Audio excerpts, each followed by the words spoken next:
Well, we've got some unfortunate breaking news today.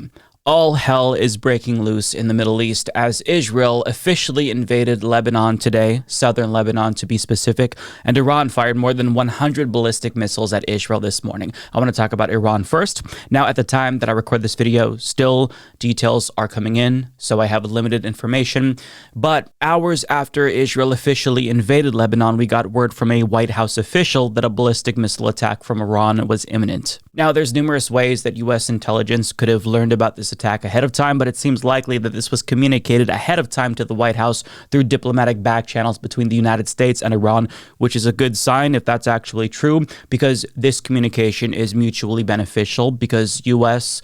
Forces can defend Israel, which they did do, and then Iran can basically make a point while minimizing casualties. So it's important to make sure that this doesn't get out of control and that communication between the two of them is a positive sign. Silver lining. Now, based on preliminary assessments, it seems as if most of the missiles were intercepted, although Israel's military spokesperson said that there were, quote, a few hits in central and southern Israel, but no casualties. Now, shortly after the Washington Post published that, Yashar Ali of NBC News says that Jake Sullivan of the Biden administration says that there was one casualty, and it was of a Palestinian civilian in Jericho.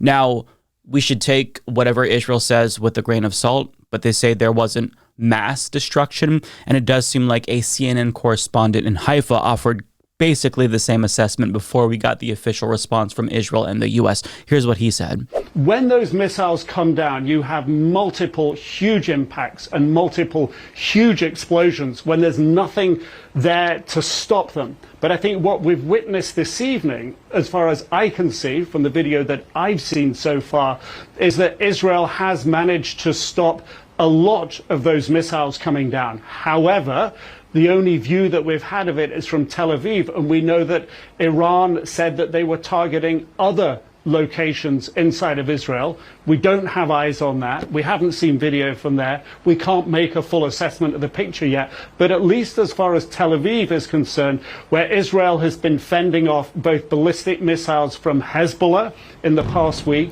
and several ballistic missiles from the Houthis in Yemen in the past 2 weeks, that Israel has very strong defenses, both the lower level Iron Dome, the mid-range David Sling, the high-range Arrow intercepts to get those ballistic missiles when they're very high in the sky.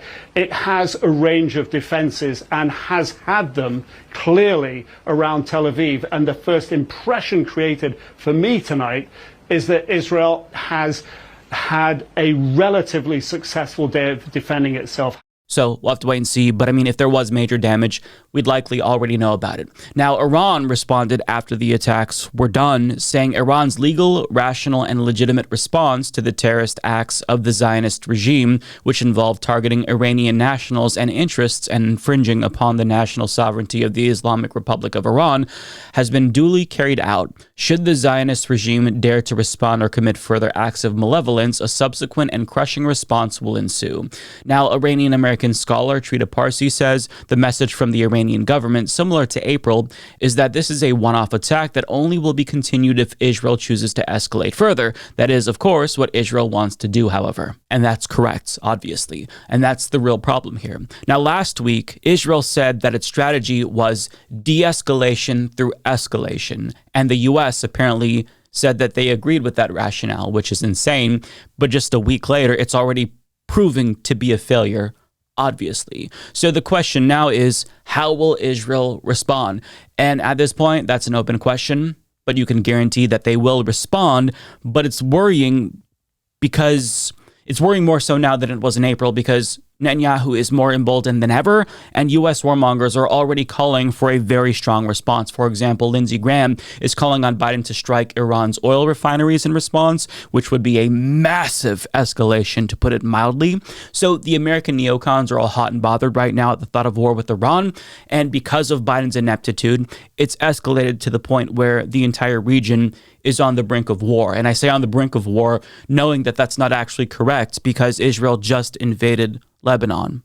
And Trump could soon take over as president of the United States as all of this unfolds, which is a horrifying reality for not just the region, but the entire world and really humanity itself. But on the subject of Donald Trump, he wasted absolutely no time capitalizing on this attack, and he decided to put out an ad hours after Iran's attack, which leads me to believe that he was somehow aware that this was going to happen as well, or maybe they were just quick. Either way, here's the response from the Trump administration. They turned this into an attack against Kamala Harris. Like us, China also saw their weakness.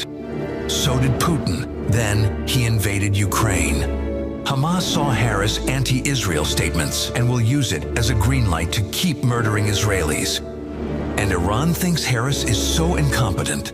New intel shows they're trying to help Harris win the election. America doesn't need another TikTok performer. We need the strength that will protect us. I'm Donald J. Trump, and I approve this message. So, I mean, he had that ready to go. So Trump is wasting no time capitalizing on this, but I want to move on, and I do want to talk about Israel's ground invasion of Lebanon, because that officially kicked off today, too, as Jake Johnson of Common Dreams reports. Now, Jake Johnson explains that this is being called a, quote, limited operation to destroy Hezbollah infrastructure, and it's being done with the full backing of the Biden administration, of course. Now, I want to talk more about the Biden administration's role here, because they've publicly called for restraint, and Biden himself insisted that he wants to avoid a regional war at all costs. But privately, we're learning that the Biden administration is singing a completely different tune. Politico reports senior White House figures privately told Israel that the U.S. would support its decision to ramp up military pressure against Hezbollah, even as the Biden administration publicly urged the Israeli government in recent weeks to curtail its strikes, according to American and Israeli officials. Not everyone in the administration was on board with Israel's shift, despite support inside the White House, the officials said. The decision to focus on Hezbollah sparked division within the U.S. government, drawing opposition from people inside the Pentagon, State Department, and intelligence community who believed Israel's move against the Iran-backed militia could drag American forces into yet another Middle East conflict. And they were proven right almost immediately. Now, Biden's administration is responding by huffing and puffing and saying they're going to defend Israel. And that's exactly what everyone with two eyes and a brain expected to happen. But the point of this article is very important. The Biden administration lied to us. Again, we learned last week that Secretary of State Antony Blinken lied about Israel withholding aid to Gazans, so that way the U.S. could continue to supply Israel with weapons in defiance of U.S. law. And now we're learning that Biden is telling us one thing while doing something completely different behind the scenes. This is, again, the Democratic Party equivalent of George W. Bush, although I'm sure Biden and Democrats these days would find that complimentary, because they've embraced war criminals. I said this yesterday in my video, and I'm going to say it again because it's very, very worrying. Now, it was obvious that Biden has been lying through his teeth this entire time, but it's important to understand what's happening and why this is happening, because a lot of us had been chalking this up to incompetence and Biden just being oblivious, but turns out it was malevolence in actuality. And now this is the start of a regional war that could have been avoided if the Biden administration cut off weapons to Israel. So things are spiraling out of control, and it's getting worse. We don't know how bad things will get, but just know that this is happening while the Biden administration is supporting what's happening and encouraging Netanyahu and emboldening him at every step of the way by continuing to supply him with weapons, even though he is violating international law, even though he's doing a genocide, even though U.S. law dictates that you cannot supply weapons to human rights abusers. So Biden doesn't get to feign concern about regional war or an escalation, because this was a disaster of his own making.